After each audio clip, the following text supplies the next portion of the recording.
Welcome back to Respect the Drive. I'm Tedward, and today's guest really needs no introduction. When you hear his voice, you'll know exactly who it is. But we've got Nick Murray on the show today. Yes, Nick Murray, the famous Kiwi Porsche lover. Although if you read his mean comments, I'm sure there's lots of other kind of things that people claim he loves. And he's just bought an old Porsche 928, green, of course, which reminds me old cars are a pain in the ass. After going through the M5 and having those valve cover gaskets done again, because they didn't seat properly the first time around, but we used a boatload of RTV on them this time. So I think those are going to be nice and tight for the lifetime of that engine.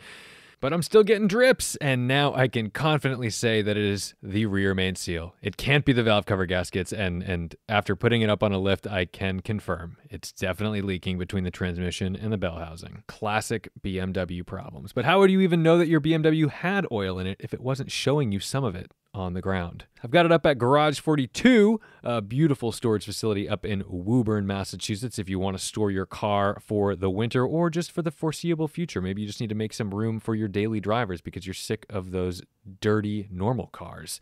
Keep them clean, you know, if you just left them indoors. But yeah, take the toys, bring them to Garage 42. Mine is currently leaking in Garage 42. Sorry, guys. But how are you? Are you good? I'm getting very sick of the traffic coming back. The COVID traffic it's long over. The days of empty roads where I could just go film a car at 2, 3 in the afternoon without thinking twice. Just jump on a highway, perfectly clear on-ramps, all over. The normal people are back. What a shame. But without further ado, here's Nick Murray.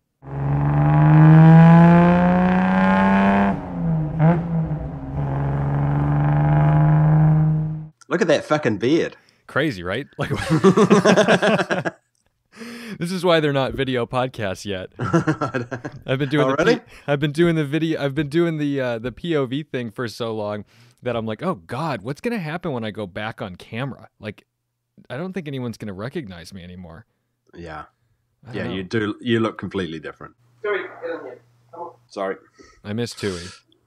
Yeah, she's good. She's have you met Smudge yet? Yeah, I don't think you have. I haven't met Smudge. Sorry about Nico, by the way. I heard he passed away. Yeah, he passed away, little man. He was a good dog. Yeah. Smudge is something else.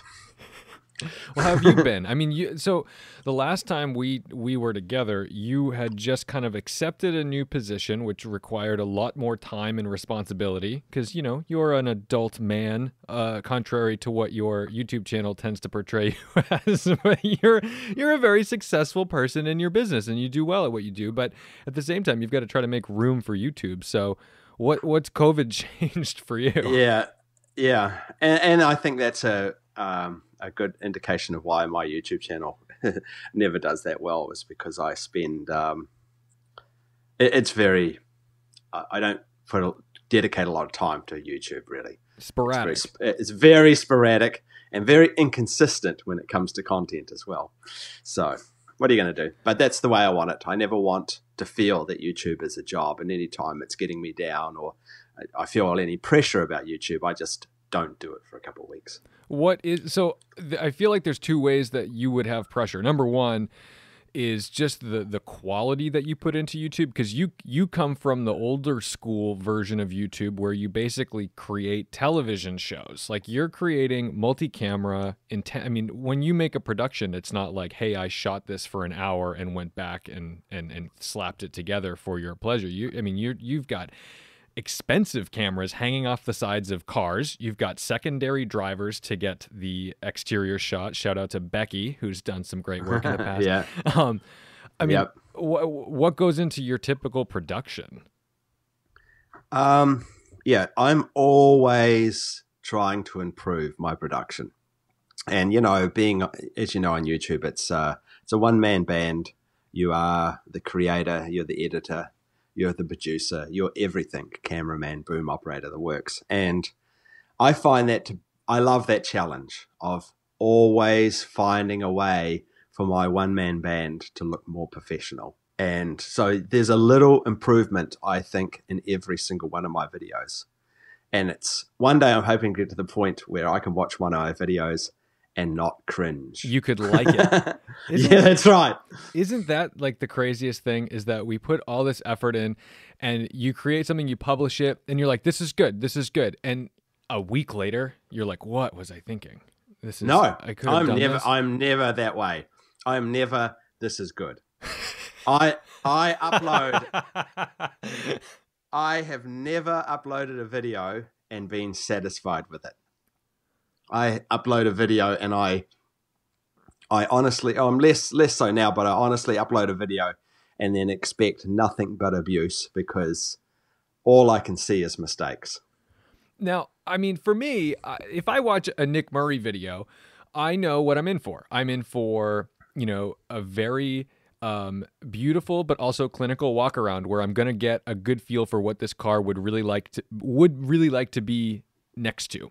Right. I always feel like I'm getting a very realistic experience through a well-crafted lens rather than some over-stylized cinematic thing that's supposed to make it look like something it's not. I mean, they are beautiful shots, but they also make me feel like I'm actually experiencing reality, which I prefer. That's why I started watching you. I try.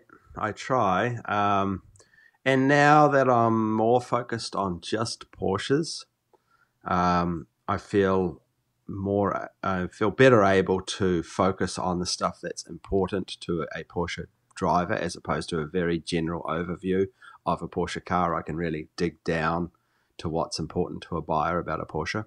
So is that where the channel's going now, where it's going to be solely P cars? Pretty much. And it's been that way for a while.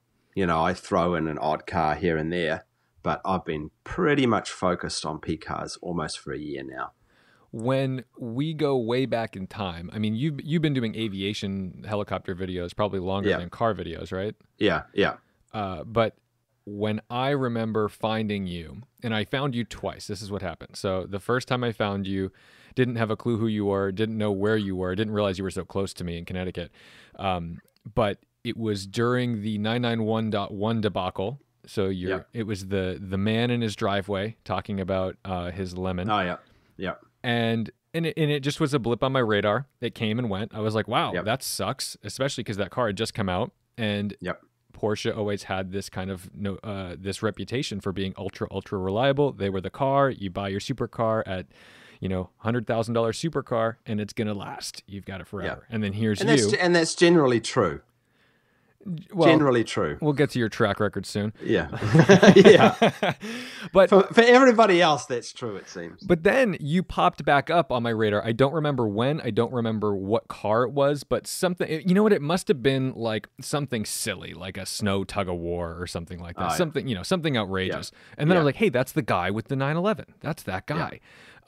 When did you start to notice? Because you have a pretty nice following and 180,000 subscribers, but you would think by the loyalty of your followers that you had 1 million or 2 million, because I don't think I've ever seen a YouTube channel with less than like 1 million subscribers have the kind of appreciation and like love for a creator that you have with that number. Yeah, I don't really understand it too well myself. I think it's multiple. I think there's multiple reasons. Firstly, I mix a lot of my personal life into my channel. So I'll show a home video. I'll show a video about my dogs. I'll show stuff that just pops into my head, and I'll do that. And that's a big thing for connecting with viewers, I think, and having a more personal connection. So I have a lot of viewers that consider me their friend, even though I've never met them. And when I met you, I felt, it was like I didn't have to ask you any questions. Yeah. I just sat at your table and I'm like, yeah, I know you. Yeah, that's right. And so I think that's where I do all right with building loyalty, is that I'm pretty open about my life and there's nothing really to hide. So people get to know me a little better. And that's what YouTube's all about, is building a personal connection with your viewers. So there's a group of viewers that are there for technical videos, and there's a group of videos that are there for a personal reason. And then there's the folks who whether they're like followers or just interlopers, the folks who give the other form of entertainment, which is the cyberbullying side, those who like to comment about how you're just terrible, I can't stand his fucking voice, like the things that are said to you. Now, I actually, the things that are said to you are far outweigh anything I think I've ever seen on the internet. I mean, even in the era of Trump, the things that I have seen written not about you, to you, are like shocking. And you've always taken it with such grace is the wrong word. You are really good at the clapback. You are incredible, and you've made an entire brand out of your retorts. I mean, people look forward to the mean comment videos. Yeah. Well, and I don't have to do it. Those are so easy, those videos, because all I have to do is read through comments, and I'll read a comment and laugh out loud myself and quickly grab a screen grab of that and stick it in the video. And so it just takes me 30 or 40 minutes to go through as many videos with comments as I can, pick out a bunch of comments which I think are hilarious. And sure, they might be insulting to me or whatever. And it, it never bothers me, because the people... It really is. The people that hate me the most are my most loyal subscribers. I honestly think that the creativity of the insult is a form of love. I think people insult you so that they might get the opportunity to be like, it's incredible. That is the pinnacle for my followers to be on one of my insult videos. They strive for that. Well, and I think what struck me the most was because for a little while there were a lot of those, and it does start. I mean, even as a viewer, sometimes it weighs on me. I'm like, oh my God, who would say that about poor Becky? Like, and your whole family is very similar to you, which is fantastic. Yeah. Like, you meet your sister, your mom, whatever. They could be making your videos, whether just without cars. And it's very funny that there's a lot of similarity in the personalities there, but. When you invited me down to do the Black Horse Garage meet, I could not believe the number of people that showed up, and the number of people that showed up as if they were going. If I died, I don't think that many people would show up to see me. That was incredible. Everybody was so excited to just come and be part of it. I'm not coming to your funeral. Of course not. No, it's a heck of a drive. Tui can come. Actually, to show you how much I love you, Tom, I'm actually doing this interview because I turn down just about every interview request that comes my way. This is only the second one I've ever done. And I greatly appreciate that, especially on like literally 24-hour notice, because I was like, shit. I'm like, I've been meaning to ask you, and I didn't even want to ask you because I'm like, I don't want to get rejected. But I'm like, whatever. I can be rejected by Nick. That's fine. He can say no. Yeah. But you do have this very strange cult following. The Nick Murray fan club is something that I've just not seen anywhere else. Well, yeah, maybe that's the case. I foolishly perhaps assume that all YouTubers have a similar following, but I do have some out there followers. I'll give you a couple of examples. So there's a picture up here, just in front of me, of painted by one of my followers. I've got a follower that paints pictures of me and sells them to my other followers. I shit you not. What are some other ones? I've had many requests from my followers to come and stay with me because they're traveling to New York, and it just seems. I will say like your house is very conveniently located on the way. That's right. Even my friends are. I'm like, I don't know if I want to go there. They're like, just stay with Nick. I'm like, I can't just stay with Nick all the time. Of course you can. Of course you can. I have one guy who redesigned my house for me. That was the creepiest one I've heard. Yeah. Because he went in, he went deep on that, right? Didn't he go to the town? He went. Oh my God. He made a legitimate CAD drawing of your home. Yep. And he gave you an addition, right? You should do this to your house. Yeah. It was a pretty good addition. Like if I ever had to do something with my house, that's what I'd probably do. But yeah, they go all out. But I'm sure that's true of many YouTubers, because it is a personal relationship for a lot of people. It's true. I've recently started having. I had a guy yesterday send me a message. He goes, "Hey, do you go to this particular restaurant?" I said, "Oh yeah, it's near my apartment. I frequent there quite a bit."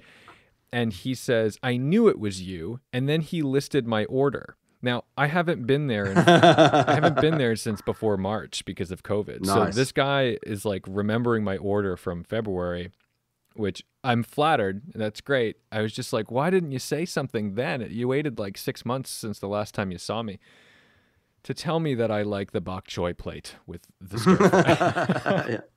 But all right, you've gone through the 9/11 stuff. Is that when your channel like started like actually growing like at an alarming rate? Because that's it's never grown at an alarming rate. My channel grows at a slow, steady rate, I would say. And I don't know whether you've ever had a talk with one of the Google, YouTube, what are they called? Not account managers, but content, whatever. They're there to help you with your channel. And I've had two of them, and they both get assigned to my channel. And then they go through all the details of who watches and why and what I need to be doing. And they have a very frustrating time because they are, Nick, you could really be growing your channel at a significant rate if you just did this, this, this, and this. But you don't do any of that. So how about you start doing that? And I don't have time. Well, you can tell it's a labor of love. You can tell that you're genuine and passionate. And you can tell that you're not a YouTuber who buys a car for YouTube.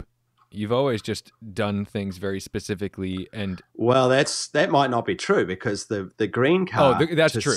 That's bullshit. To a certain extent, yeah. To a certain extent, that is just for YouTube. And now, which green car? We're talking about the 928. Yeah, the 928. Yeah, because although I saw that car on Picar Market and had a little aneurysm and went, oh, I really love that color. I wonder whether this is a good price. Probably not. What the hell? Let's bid on it. I don't have a second car at the moment. Let's have a go and see whether we can get it. And I got it. It's the Casio watch of Porsches. It is. It's beautiful. Slightly less reliable than a Casio watch, though. Yeah, those are still hanging in there.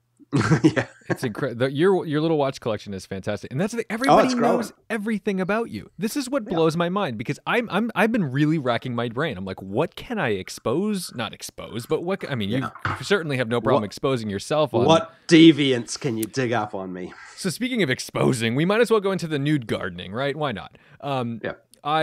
This is something that I still don't understand. It makes me like laugh out loud every time I see a security footage photo of you nude in the driveway, nude in the backyard. What is this? Is this like there's no specific depth to this. It's just if every now and then the security camera. I've got a Nest all around the house, inside the house and outside the house, and Nest is really great at informing you when they see someone naked in and around your house. And so is that a feature? There's a I don't know whether it's a feature, but yeah, it's because I think it expects me to have clothing on. And so when it sees me naked, it thinks that I'm a stranger. And so it will throw up an alert. Someone's seen in the backyard, and it'll throw a picture of me, and I will think it's hilarious. So I'll quickly post it for everyone else to have a laugh as well. So I guess I can understand the backyard nudity. The front, the driveway nudity is really something special because you don't live in a very secluded area. No, that's true. And to be honest, I do sort of ham it up a bit because people get so upset about the nudity and really, really get, you're going to be arrested soon. You're going to get yourself in trouble. So sometimes I just slip a, naked shot in there that, I was only outside for 1 second and I made sure no one else is around just to rile people up. You do have your neighbors are good sports. Yeah. And my neighbors, I would never get upset because, well, first, we just had a 12-day power cut here in Connecticut. Yeah, 12 days we were without power. What have you done? You love hi-fi and computers. What else do you do? Well, I've got a generator. Oh, all right. So you can and I ran extension leads to both sides, my neighbors. So they owe me big time now. because I've been running their refrigerator and phones for the last 14 Now days. you can straight pipe the 928. Yes, exactly. Yeah. Good to go. So speaking of like potential arrests and things, so one of the staples of your channel for a long time was the drag race. Every episode, you've got a drag race. Now, this is something that all right, let me put it this way. Every time I've ever driven above the speed limit, either, subtly or significantly, there's always a comment or I get a message from a friend who's like, you're going to get arrested. You can't show this. You can't show that. Make sure you don't put your speedometer with your face, with the road, with the thing. And I'm like, I mean, look, no one's ever come to my door. Because we're not doing it in dangerous places. We're not doing anything outrageous. And as far as I know, nobody's calling me in. Have you had any police intervention? Have you met anybody to say like, hey, we saw the thing. What the fuck? Yes. Well, sort of. And I guess this is a big difference between Massachusetts and Connecticut. Every time I drive every time I cross into your state, I get a ticket. like they are waiting at the border for Nick Murray to cross. And New York, I get tickets in New York as well, but I never get tickets in Connecticut. I mean, you're working really hard to get a speeding ticket in Connecticut. The state police here are not interested in accumulating revenue through tickets. And so the only time I've had a call about one of my videos is from the Massachusetts State Police. Of course. Yeah, saying someone had complained to them, but they I don't know, I forget how they got hold of me. Anyway, they were just confirming that I wasn't in Massachusetts. And just get the fuck out of here. Yeah. If you're not in Massachusetts, we don't really care. Were you in Massachusetts? It doesn't look like Massachusetts to us. It looked like Connecticut. No, yes, it was Connecticut. Okay, goodbye. Oh my God. Yeah. That's the only time I've had a complaint. So I am a little careful about this. Firstly, I do the drag race on a pretty much deserted road. It always looks very empty. I'm always impressed with where you're finding this location. We have a road here in Connecticut, Mexico. which is Mexico, which is a 3, sometimes 4-lane highway to nowhere. It was meant to run up the middle of the state, and they got sort of 10 miles into it, and then nobody ever finished it. So it just goes on to a single lane road. So it's a 3 or 4 lane highway that's running a single lane worth of traffic. So you can have 3 or 4 miles and not another car. So I do it there when there's no other cars around. And there's always one cop hanging out there. And the only time that cop has pulled me over is because he's really interested in the car that I'm driving. And I had to see this car. I just love this Ferrari. It is awesome. And you're not because we were speeding? No. I'm sorry to waste your time. We just wanted to see the car. And I'm okay. Well, so speaking of that then, what are the cars that really speak to you? Because I mean, I know that I drive a lot of cars. You drive a lot of cars. Most things I drive, I don't walk away thinking I need to have that. I'm like, oh, neat. I drove it. I'm glad. Good for you for owning that. Or, dealer, here, have it back. Thanks for the ride. What are the cars, other than obviously the ones you've bought, that you're like, oh, if I had the money or if I had like the huevos to spend that much money on something stupid, The good news is there's nothing that I want that's stupid money. Absolutely nothing. The more cars I drive, the more I believe less is more. It has to be a fun experience. And so like Ferraris are a perfect example. The newer Ferraris, oh my God, what a yawn fest they are. They are unbelievably fast, sound great, easy to drive, incredible traction and performance. I would never want one. Oh, yeah. I would never want one. But, I drove a 355 and I'm in love with that fucking car. What a thing. I just can't get over every time I drive a 355. They are so slow, but sound so great. That is the perfect combination. You have to thrash the nuts off that car to get it up to the legal speed limit. And it sounds so great doing it. That is the perfect performance car for me. I just love that car. Well, not that want to own a 355 because it's 10 grand every time you change the friggin' oil. Every 2 years, man. It's brutal. Yeah. You have to love it. You have to love it because you have to say, I bought a $65,000, $70,000 car that I'm going to dump 15 grand a year in every 2 years. Exactly. And I'd be tempted to do that. So that's an that is up your alley. Yeah, that is up my alley. I'm very tempted. So that is a good example. And even in modern Porsche 911s, it's the same deal. The further down the range, the more fun they are.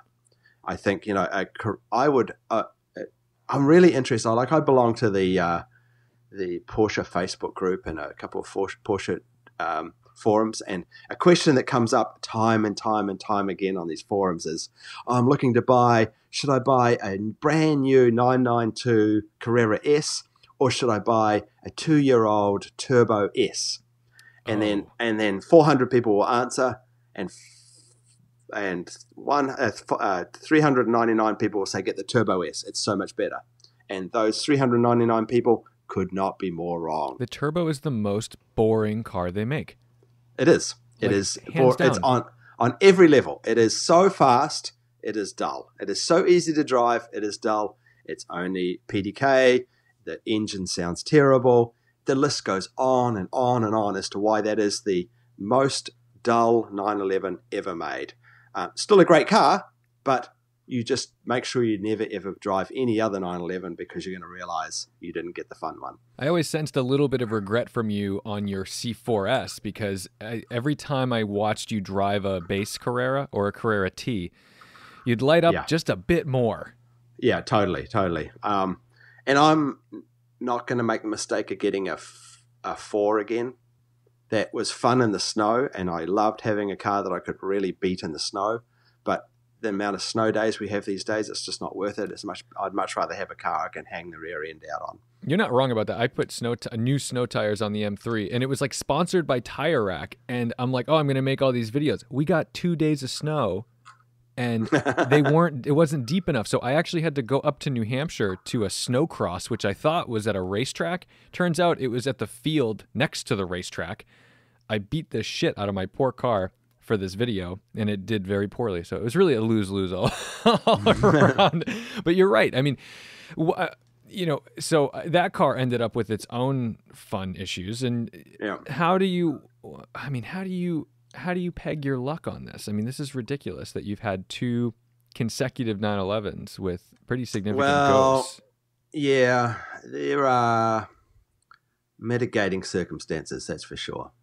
The first one had problems. Let me just see if I get the 2 mixed up in my head now, so I don't want to misquote myself here. But yeah, the first one definitely had serious problems, and they were made worse by a sudden push to get the car back together. There was, I forget, it was something to do with the Lemon Law or something. They needed to get the car back together really quickly. So they threw the car back together, and that was a disaster because lots of bits were put on wrong. And it was leaking water through the... Yeah, like there was a rubber seal that was completely missing and things like that. So that car, that poor car, everybody agreed that needed to come off the road. It was a bit of a disaster, and I think they got it going in the end after a year or something. What was the overall response from the audience for that car? Because, I mean, from me, I'm going, man, this sucks. This poor guy, he's bought his 911. It's his dream car. Yeah, that was a really tricky balancing act. Or was it like, oh, look at this privileged asshole who's telling me about his... That was what I had to sidestep. And so to get the audience to support me, even though I was having trouble with a brand new Porsche 911, that is the challenge, because who is going to give a rat's ass about some dick in a 911? So I had to run myself down in that video. And if you watch that video, that's the balancing act that I did, is that I made fun of myself in that video as much as I made fun of anything else, in order to disarm the audience into not hating me as much as you'd generally hate a 911 owner. I mean, what a foreshadowing to the future of your YouTube channel. It's like self-deprecating humor mixed with beautiful cars. Yeah, so that worked out well. Yeah, I won't say that worked out well, but because I I never wanted to damage the Porsche brand, and I did that far more than I wanted to. I was just trying to get them to do what I believed that was the right thing, which they did in the end. Because that was the purpose of even publishing those, right? It was kind of a cry for like, look, I've gone through all the channels, I've done everything. Now it's I'm just going to go public with my experience. Yes, yes. And they were right on it, and they sorted me out in the end. So, and that's I'm still a loyal Porsche owner, and I do my best to sell as many of their cars as I possibly can. And honestly, I'm selling 2 or 3 of their cars a day. I spend, before I go to bed at night, I spend between an hour and an hour and a half answering emails from my viewers about questions about the car they're about to buy. What option this, what option that, can I help with discounts, can I do this? So I think I'm one of the biggest supporters of Porsche cars worldwide, and I certainly feel that I do my bit to support the brand. That's incredible. And that's nationwide, or globally, that people are just... Globally, yeah. Wow. Yeah. I get between 50 to 150 emails a day on questions about the purchases of their car or configuration or that type of thing. Well, the videos that I genuinely appreciate as a person, but I don't sit through them because I'm not that guy. The configurator videos you do are mind-blowing. Yeah. So they are the second most difficult video I produce, and they are the most appreciated. And I do them because they help so many people. And I wished when I purchased my first 911, somebody had done that. So I'm doing it for my past self in a way. Now, do you already, I mean, so for me, I'm not a good, I don't know. I don't have the taste to like quickly look at something and say, oh, I want it to be this. I need the hyper silver wheels. I need this color. I need this trim. I need this leather. Do you have, just this kind of rundown of, oh, I love this combination? Is it just like a color palette for you? Is it just like you're an artist with your brush figuring out how things match together? Or is it just like years and years and years of building ugly cars until you figured out what is like attractive? Yeah, I have certainly made a lot of mistakes, and I give a lot of credit also to my ex-girlfriend Vanessa, who was exceptional when it came to colors and that type of thing. And I would run things past her, and she understood you can never put that with that. You can never do that with that. And she helped me develop a taste for what looks good and what looks bad. But to be frank, I'm careful as well. Like I'm careful to reiterate over and over and over again that my opinion is just my opinion, and people should buy what they want to buy.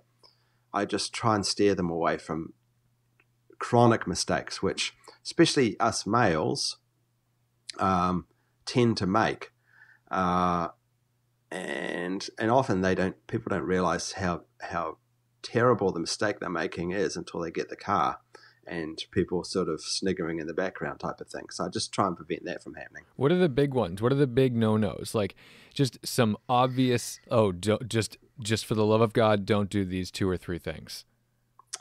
Well, it's really one of the most common ones is mixing the same color, like mixing a carmine red exterior with a Bordeaux red interior. 2 different reds, which I can see how people make that mistake. Because they think red on red. They think red on red. And it's the same color, they'll match. But of course, they're slightly different colors. And when you see it in real life, you think, oh, geez, how did they do that? Another popular one, the most popular one, is thinking that bringing the outside color inside is important. Oh, like the trim panels, like the trim panels, or if you've got the carbon ceramic brakes, and so they've got a yellow brake calipers. People think they must have a lot of yellow on the interior to match the yellow brake calipers. Well, guess what? Nobody ever makes that connection. All you're doing is adding a bunch of yellow in your interior, which often doesn't go with whatever the rest of your interior is. The interior is separate to the exterior most of the time. This is why you are the only one I've ever seen Will Lee, PTSRS, get starstruck by. Oh, he's starstruck? I doubt that. No, he literally couldn't. I remember bringing him down there, and he was so shocked that he was like petting Tui. He was taking pictures of the dog. The only pictures I have with Tui are because he kept taking pictures of me with the dog. but no, that's the thing. You've really become this kind of Porsche tastemaker. But I mean, where I mean, you're a Kiwi. You come from New Zealand. Were cars always the thing for you? Because to me, I look at you and I'm like, oh, you're like a full blown tech nerd. Yeah, I'm nowhere near as much into cars as you guys are. Like when you and Eddie come and stay, you guys come and stay. You guys can talk about cars for hours, and Becky and I are looking at each other going, wow, these guys have been at it for like 2 hours talking about cars. Yeah, it's dark. It's disgusting, actually. Yeah, so I'm nowhere near as much as a car guy as you guys. Cars are a passing interest, really, for me. Like, I like to have a nice car, and I've always been interested in cars. But it's you're dead right. Like, for example, I think this is a good indicator. I don't really watch any car YouTube channels. I watch tech YouTube channels. I can watch pulling apart an old stereo YouTube video for an hour and a half, but I'd never watch a car video for an hour and a half. I can tell any pilot usually is the car is so secondary to whatever else they're doing. Because pilot, I mean, I was a pilot growing up, and the reason why I really stopped flying wasn't really necessarily money. It was because I couldn't fuck around in an airplane. I can fuck around in a car. Like, you're really not supposed to do bad things in an airplane. That's how you die. That's how you end up in trouble, and that's how you damage something that you definitely can't afford, and you wished you didn't survive. But in a car, I could chuck a car into an on-ramp and go full throttle and get it to wiggle around a little bit and have fun and be outside of the law without really thinking there was any risk of injury or arrest. Well, for me, cars used to be that as well. I remember every car I purchased was a little bit faster, a little bit more fun as I got older and older. And when I lived in Europe, I had a lot of opportunity to do a lot of fun things. I used to race Brands Hatch on the weekends. I had When was this? In my early 30s. So had you been in New Zealand that whole time and then moved off, or? I get around like syphilis. So I used to work for a bank, and I traveled a lot with the bank in my 20s. And so I traveled around the world with them a lot. And then I was back in New Zealand for 3-4 years. And then I moved to England for 4 years. And I spent a bit of time in France, and I got around. So while I was living in England in the early 2000s, I got to do a lot of car stuff, more extreme car stuff that I loved and pushed me. And it also got it out of my system. I used to, on the weekends, I used to drive my car and do the Nürburgring. Ooh, so what were you driving? I used to drive, I had an Audi S3. Okay. And I used to drive my Audi across Belgium and do the Nürburgring on the weekend. So I got good at the Nürburgring. I did not know this about you. Yeah, I got good at the Nürburgring back in the day. And I used to be a part owner in a Caterham 7 in England. And I used to do that. I used to race that at Brands Hatch on the weekends as well. And a Caterham 7, I don't know whether you're familiar with them. It's like my favorite car. If I could have any car, that's what I'd be driving. They are just such a magnificent extension of your body and such a thrill to race that once you've done that, everything else kind of seems a little dull. Street driving really becomes quite dull. And so a lot of it I've got out of my system because I've spent so much time doing the top speed of fast cars on the Autobahn. I've spent so much time doing the Nürburgring and racing Caterham 7s that I'm good. Now everything is pretty straightforward. Well, it makes sense that you appreciate the more simplistic cars. I mean, So, for example, yesterday I drove 3 cars, and I'll compare 2 of them. Two BMWs, one an E46 ZHP. So, Yep. fully comfortable 330 with leather and all the good stuff, but, sporty and enjoyable.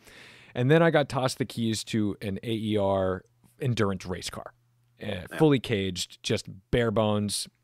You're in a race seat, you're plunking that steering wheel in, and you're hanging on for dear life. I don't know how it's street legal. It shouldn't be. It is. So proud that they can get these things registered. And I don't know that I came away almost crying. I had goosebumps. I was so happy because I just hadn't driven anything that really, really gave me the fizz in a long time. Oh, yeah. And so for me, when you say Caterham 7, I'm like, that's the car. That's the car. Yeah. There's nothing. Did it have the Rover engine? Do you remember what it was? Yeah, it had the had a 1.8 liter engine in it. Yeah, I got a friend that had the Suzuki motorcycle engine in his. Oh god, yeah, yeah, you could get them in all sorts of. Yeah, mine had the Rover engine in it. I forget the specifications. It wasn't powerful, but it was perfect. It was perfect. It didn't need to be powerful because they're so light, and that was the fun. It was that you're chucking it and beating on it all the time, and it was just pure joy. It just doesn't get better. It doesn't get better. Yeah. That is the pure joy. So how did you go from, I mean, I guess the 911 video got you to filming cars, but what inspired you to film them in the way that you do them? Because, your videos in the 911 as kind of a, hey, Porsche, help me, are nothing like the production value that you produce and nothing like the intricate details. So like what got you from, a selfie talking about a car basically on a vertical phone to DSLRs strapped and suction cupped to the sides of cars and ripping down the highway with probably $10,000 of equipment hanging off the car? Incremental improvements.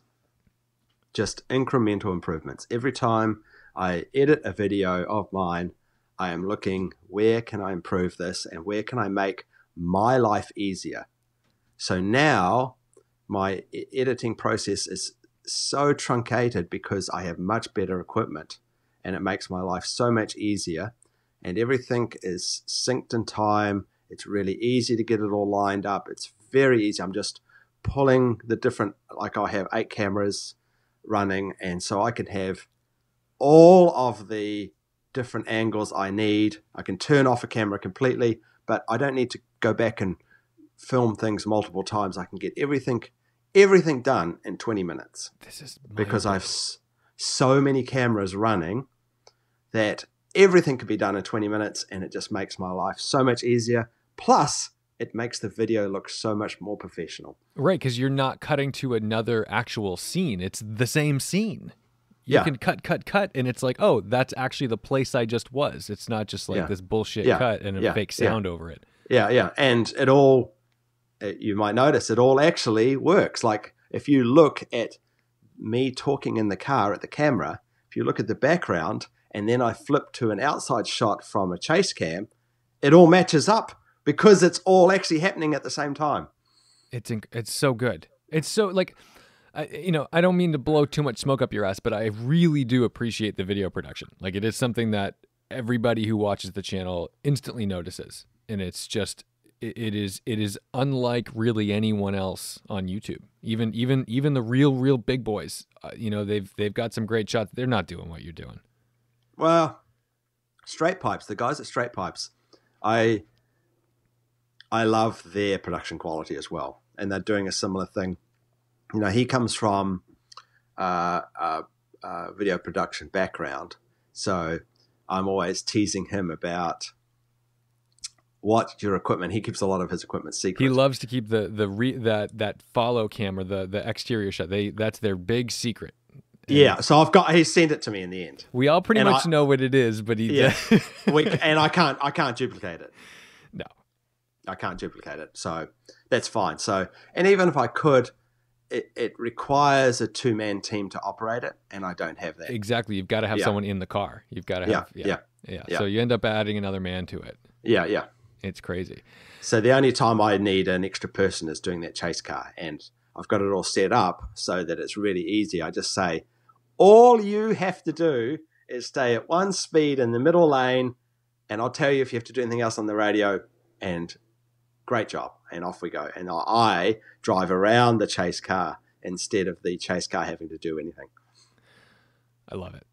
So what's up with the 928? So this is sort of a YouTube-y project car, but at the same time, I can tell that it was likely more of like you saw a thing and it was just shiny enough for you to need it. And there it is. So So I'm not, it was more I have my boring Macan, which is just my daily driver, which honestly I love because I've never owned a car that gets so much love on the street.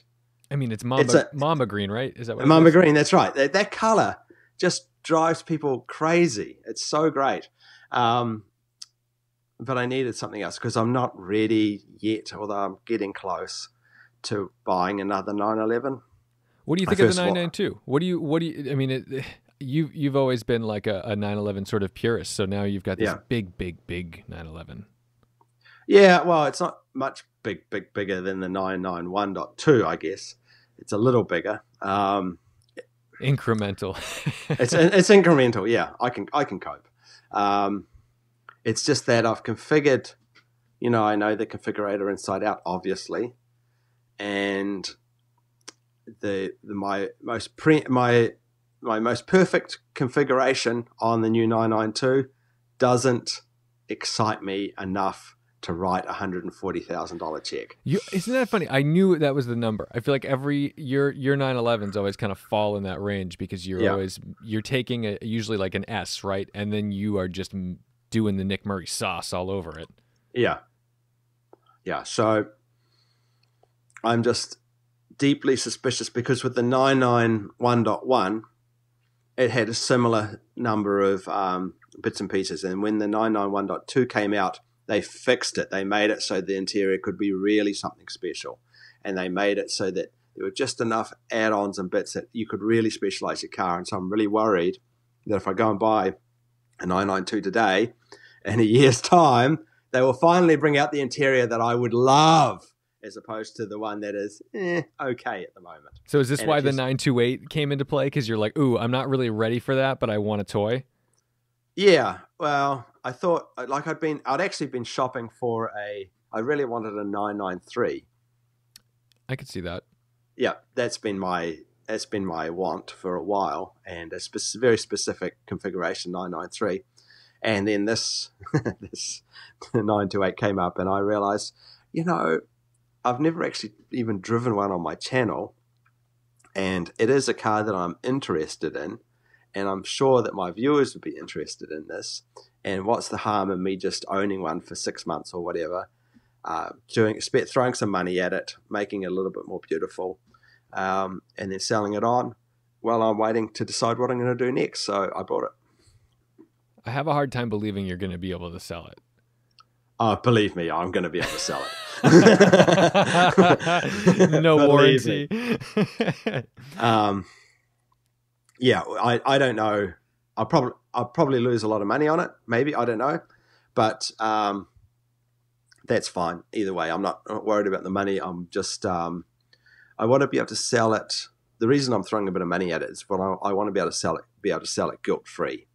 Like I want it to be an honest car. This is the work that I've done on it. This is what still needs to be done. I don't want to sell it to somebody and feel bad about the car. So I want it to be beautiful enough and fixed enough that I can honestly sell it and know that I'm doing the right thing for the next owner. Well, you certainly don't want someone going on the internet and saying, Nick Murray sold me this lemon. Exactly. Yeah, that's right. Oh, how full circle is that? Yeah.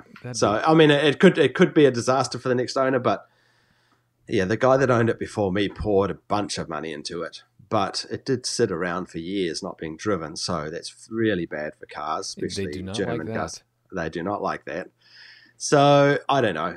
Most of the, it's not the best conditioned car, that's for sure. I've made the outside look good and I'm making the interior look good, but The engine bay's, pretty 5 out of 10, and underneath is not that great either. But it is a fun car to drive, and it is the real 928 experience, and it is a beautiful color, and it's a fun project. So I'm looking. You said 5 out of 10. So now I'm thinking about your T-shirts. What's the one you're wearing right now? I can't see that. I'm a mess. I'm a mess. Yeah. What inspired that? Because I think everybody, including myself, anytime YouTubers are like, "Oh, we're doing merch," you throw your logo on something. Like, you went such a unique direction. You took something that's so like ubiquitous. You made just like kind of filthy but plucky, cute sayings that anyone could wear, and we all went, "Fuck, that was smart."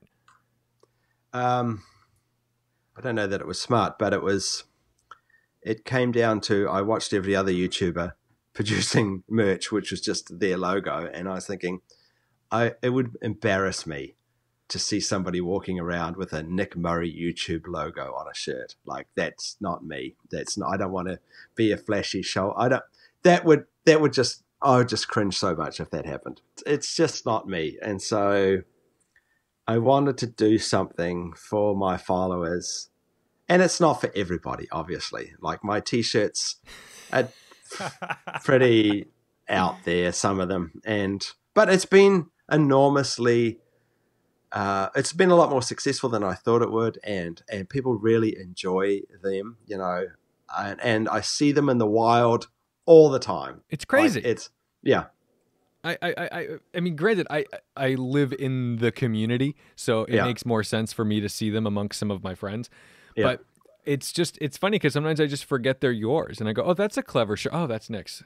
Yeah. So I forget the numbers, but I think I've sold maybe closing on 40,000 T-shirts. What the fuck? Yeah. 40,000 shirts. Yeah. That is and you are the distribution center? And that's the tough part, is that I get all these, it's so funny, I get all these emails every day from these online, if you'd like more customers, we can help you. If you want to be on this, and I'm no, please no. And so I am stuck in this weird world where I am praying for less customers most of the time, but of course I don't want too many less customers, because I still want to want the T-shirt business. Yeah, I want the money, and but it is at the moment I send out the orders. My Saturday morning and Wednesday morning are both sending out orders. So I try and empty my entire order box on Saturday and Wednesdays, and that is such a tedious job, but still still a way of connecting. Like, I write a personal note, even if it's just, "Hey Tom, thanks from Nick," on every single order. And people will often write me a little message in the order, so I'll reply back, and then I'll give them some stickers. And if it's a big order, I might throw in some extra stuff as well. And it's a way of connecting. So everybody else that does merch just does it through Teespring or whatever it is, and that's a very impersonal. It's drop shipping. Impersonal, very, very easy way of doing it. So I'm making it really hard on myself. I've got to manage my own inventory. I've got to do all my postal stuff. It's a nightmare of a job, but I do it because my viewers love that type of thing, and I do it for them, as well as obviously I make a small profit from it as well. I just don't understand. This is what I mean about your following, is you are a 180,000 subscriber channel, which is not small. That is very, very respectable. That is a dream for most YouTubers. But to do 40,000 T-shirts on a channel like that means that that's 180,000 like active people. I mean, that's insanity. There's some odd things about my channel. I don't get to see statistics on too many other channels, but certainly what the YouTube lady says to me, and she says, "Your channel is bizarre in many, many ways. You have way, way more minutes watched than channels your size, and you have a really strange mix of viewers. for the type of content that you put out. Like most car channels are 99% male and 1% female. Yeah, I think I'm at 2.3% female right now. Shocking. Shocking. Yeah. I don't appeal to the... Nick, don't you think I appeal to the female audience? Come on. You are more feminine than I could point a stick at. But yeah, I've got 24% females and heaps of... I pull in the over 35ers really, really well. Things like that, which are just bizarre on YouTube. I mean, you don't even need to grow. You have what you need. It's bananas. Yeah, so I'm lucky. Even though my channel's small, I average 50,000 views a day. Yeah. That's a healthy place to be, especially when that's your stable place. Yeah. It's wild. And if those are long watch time videos, I don't know who knows the YouTube world out in the audience, but watch time is what earns. Watch time is what matters now. Those helicopter videos are just crazy. They get so many views, and I have done so few of them. I got to do more. They're just so hard to do. But yeah, I just did one on AW 109, and that has had a 3,000 views a day, 4,000 views a day run rate since the day I put it up. That's crazy. That's crazy. Keeps climbing. And like I did a Bell 206 video 4 years ago. That video has never dropped below 2,000 views a day in the last 4 years. That is mind-blowing because they always come in cycles, and then you watch and you go, oh my God, look how many views. And just as fast as it went up, it fucking plummets to the ground. And you go, well, I guess no one's ever going to see this again. Yeah. That's crazy that they're just stable. Yeah, that's the thing. You just have such a unique viewership, unique content, and it's oddly diverse because when you do the helicopter stuff, even though it's a totally different world, I mean, it's still you, and that really shows that it's you that they're watching. Well, yeah, the last helicopter video, I made a bunch of stupid jokes all the way through, and it's a good friend of mine that helped me with that, the pilot in that video, Andrew, and he was taking it very seriously. He's a funny guy. He's an Irish guy, so we normally joke around. And I tried to joke around with him on the video, but he was very serious in the video. And so I had so many comments on that video. What a jackass Nick Murray is. I mean, people that don't really know me that well watched that video and were quite offended by some of my jokes. And really, obviously these are people that don't normally follow my channel. And so it does backfire on me sometimes. And you're not affected by that at all? Like emotionally, you don't get like a little sting or anything? Nah. That's incredible. See, I mean, like, we all have to have a thick skin, but I definitely, there's times when you wake up in the morning or you're going to bed at night, you check the YouTube comments last thing, and it's like, oh my God, I can't believe someone would say this to me. And it's just, really? And it gets a little, it's 1 out of 100. You know what I mean? It's that 1 out of 100 that's nasty, and it doesn't have an impact. I think it's just the accumulation of it. It's like 1 isn't bad, 2 isn't bad, 100 starts to feel like, oh wow, 1,000 you're like, oh my God, why would someone say that? and it does wear a little bit, but that's why I've always been so impressed with your quick wit and turnaround to either reply to them or use them as ammunition for a new video. No, I have never been offended by people saying nasty things to me because I am my own biggest critic, and I would personally say nasty things towards me as well if I was watching my videos. Self-hate. Sometimes self-hate. Self-hate is great armor. And it's just as you said, it's that 1 or 1.5% of people, and that's the way it should be. If 100% of people liked us all the time, something would be really wrong. Yeah. Whereas if I'm seeing 1 or 2% of people disliking me, I'm thinking this is working. This is perfect. That is the right combination. YouTube is sending this out to the right people, that I'm doing the right thing. I see it as a vindication that I'm getting it right. So I welcome that bit of hate. Were you always like that as a kid? I mean, as a kid, I definitely, I wasn't good with criticism, or I wasn't good with being bullied or anything. I mean, no, I was fine. So I knew that I was different. I was a weird kid. I'm No shocked. question. Shocked. Yeah, shocked. I used to drag my school bag behind me and call it Rover. And I was a bit of a loner. I just wanted to be in the computer lab during lunchtime. I had friends, but, you know, I could never play sports. I was dyslexic. I was just a weird kid that went his own way. And that was fine because I think it's my mother that instilled in me this inner confidence that as long as I was myself, everything would be fine. And I recognized that very early in life that I don't need to be anyone else. I don't need to try and impress anybody. I just need to be myself, and it'll make me happy. And it always has. If I just do my own thing, talk to my stuffed gorillas, you know, play with my dog, wear my calculator watch, be a nerd, I'm just a happy chappy. I can't think of a better way to end this. That is the message, man. Yeah. Talk to your gorilla. Thank you. Thank you so much for coming on. I really appreciate it. I mean, I miss you. No problem, my friend. I miss you anyway, so it was a good excuse just to talk. Yeah, when this COVID finishes, you and I have got to figure out a way of having a proper meetup like we did last time, but organized together with some of the other YouTubers that we both know.